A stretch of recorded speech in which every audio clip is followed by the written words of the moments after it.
Il se leva d'un bond. « Arrêtez !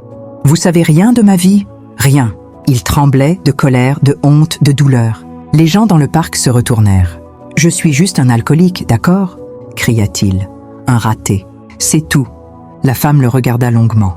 Pas avec pitié, pas avec dégoût, avec une infinie tristesse. « Personne ne naît alcoolique, Samuel. » Sa voix était basse. « On le devient quand on n'arrive plus à survivre autrement. » Il sentit ses jambes flancher. Il se rassit brusquement sur le banc, la tête entre les mains. « Pourquoi vous me dites tout ça ? Parce que je sais reconnaître la souffrance quand je la vois. Je l'ai étudiée, je l'ai vue, je l'ai accompagnée. Je suis psychologue. » Il releva la tête. Le monde autour de lui semblait tourner. La femme ajouta. « Et si vous le souhaitez, je peux vous écouter, pas pour vous juger. Pour comprendre ?»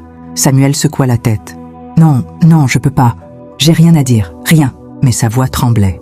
Comme si au fond de lui, quelque chose murmurait le contraire. La femme se leva et lui tendit une petite carte. « Quand vous serez prêt, appelez-moi. » Elle s'éloigna, laissant Samuel seul avec sa bouteille et un morceau de papier, qui pesait soudain plus lourd que tout le reste.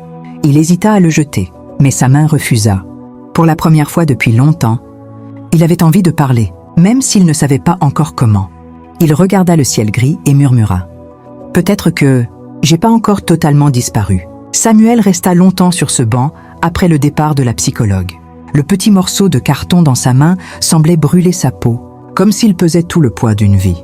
Une vie pleine de brisures que personne n'avait jamais voulu voir. Il le glissa dans sa poche, non pas parce qu'il comptait l'utiliser, mais parce qu'il n'arrivait pas à le jeter.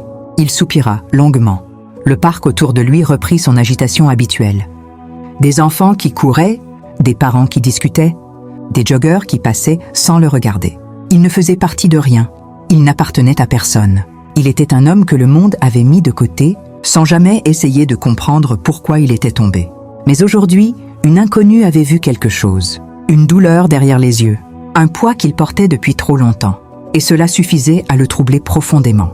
L'après-midi avançait. Samuel se leva, ramassa sa bouteille et prit le chemin de son appartement.